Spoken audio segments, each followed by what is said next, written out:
the back of webinar series that I've been running as part of planning the post-pandemic city, one of the directors within the regeneration department said, wouldn't it be good if we could come up with some form of collaborative teaching endeavour between students at the planning school and staff within Department for Communities? After a couple of meetings, we decided what we've grandly titled the Department for Communities Queen's University Belfast Placemaking Academy, a collaborative endeavour that involved thematic sessions on placemaking, inclusive design, biophilic urbanism, climate change and sustainable communities, where there would be best practices presented from all around the world with time for the participants, for those practitioners to actually think about what they're doing, how they could do things slightly differently, how best practices could be integrated. But the best thing for me as a programme director in planning is that this offered an opportunity for my students to understand the real world challenges, to get that practical experience, to get this informal networking opportunity with those that are dealing with how we make our places better, how we make them more inclusive, how we deal with issues of car dominance, challenges facing biodiversity. It was basically a small academy that brought together people that worked in different local government departments in roughly kind of similar fields, so placemaking, regeneration, urban development, and brought them all together. And it was basically, there would be a small lecture on different themes in placemaking. So how we make places better for diversity, sustainability, green infrastructure, disability, that kind of thing. There was a small lecture on that, and then it would open up into discussion on how people saw this in projects they had done before, how the talk had changed things that maybe they weren't sure of. Like, it brought together a lot of people just to basically share knowledge on best practice in placemaking. Collaboration is absolutely key and critical to the success of any regeneration project. The way things are set up here, we work closely with our local councils, the Department for Infrastructure and other government departments to take forward these regeneration projects. So it's important to build those relationships. And I think the really positive dimension of this programme was the opportunities that afforded to build relationships with not only key stakeholders from councils and government departments, but also the students as well. Obviously, these guys are the future planners. I think it's a really great opportunity to allow students access to the decision makers that are making our places better and dealing with the many challenges that we face in the field as well. The series themselves culminated with 2 overnight study trips, a chance to look at some best practices in Dublin.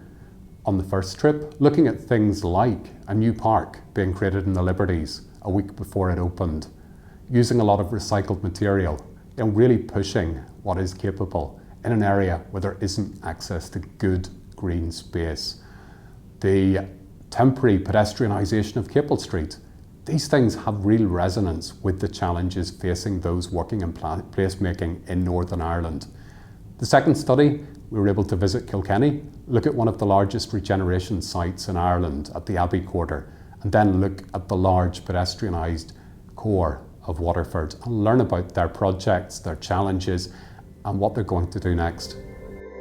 They came down for a trip to Waterford actually, and they got to speak to, like, I know Waterford very well, obviously, and I've lived here for 20 something years, and I see the changes in Waterford as they happen, you know, as I live in them. But they got to talk to the changes that happened in Waterford and ask questions that maybe I wouldn't have even thought of. You know, we pedestrianise a lot of streets here, and you know, I kind of forget that there was ever cars there.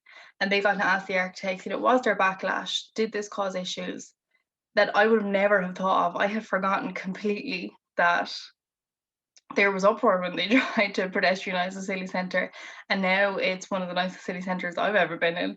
And it was nice to see it from their perspective, especially when they got to come somewhere that I knew so well and had forgotten the changes that had happened.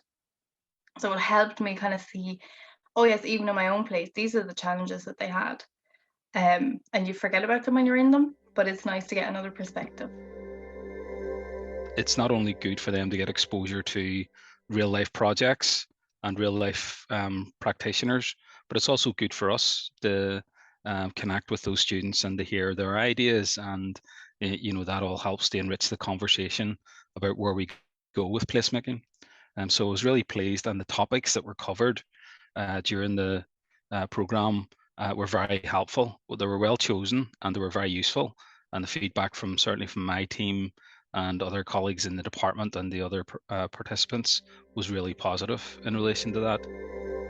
As a former practitioner myself, as a planner in the public sector, quite often you don't have the space to reflect upon your everyday practice. Whenever somebody offered the opportunity to sponsor these events, allowing people that are responsible for regenerating our town centres, city centres, our villages, a chance to reflect upon practice, to think about how we make our places better, I jumped at this opportunity to work with the public sector. It was great because you have, up and everything else, all my education before that point had been very academic. In the classroom, you're learning from lectures. Yes, we will have a couple of talks from people that were in the field. But this was great because they were so honest in how things worked. And sometimes as a student, you have like an idealized view of you're going to go into an office and you're going to change the world. But there is limitations there, and there are things that you don't know about until you get in there. So it was really great. Yes, you got the lecture from Neil about placemaking, and they're all very interesting. But what was so beneficial as a student was we got to talk to people, and we were on the same level as them. We were put into groups with them.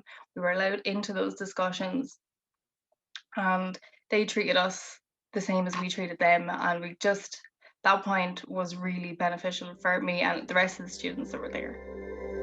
So you had the kind of classroom-based dimension where we heard from practitioners from across Europe, I suppose, and academics in the field, and then we had the opportunity to probe into that and to learn from those best practice examples.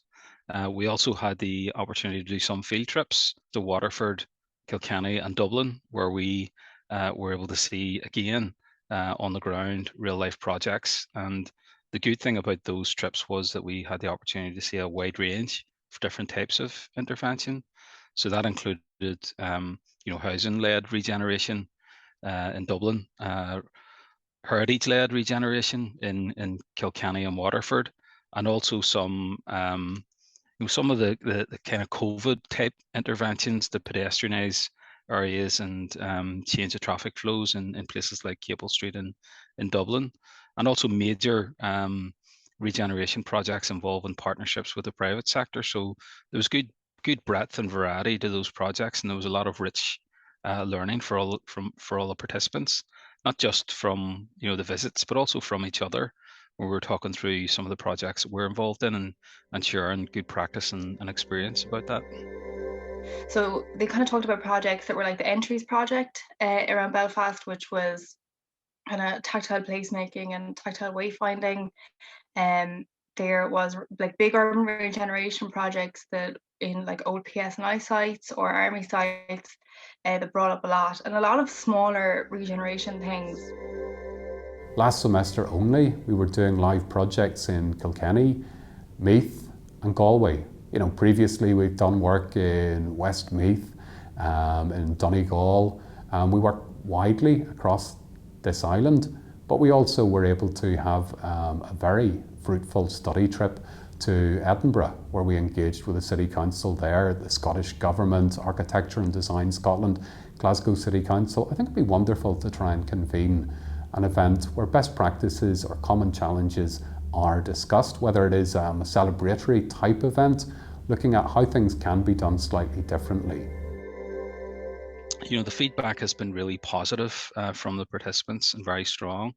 And I think they're would be very keen to see something continue, whether we have something that involves a new batch of participants, in a possible rollout, or we find some way of maybe doing it in a hybrid way, which retains that opportunity from this tranche of participants so that they can continue those valuable conversations. So The feedback and the evaluation so far has been extremely positive, and we're very keen to take the strong aspects of that and continue with that so that we can all benefit from it.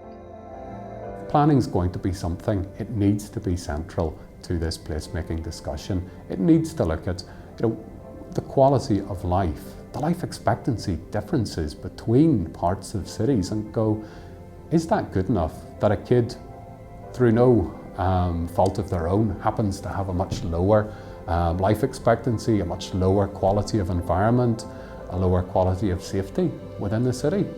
It's not. And planning should be central to these discussions. Quite often it's seen as merely zoning areas for development. The facilitation of it should be central to the conversation about how we make better worlds.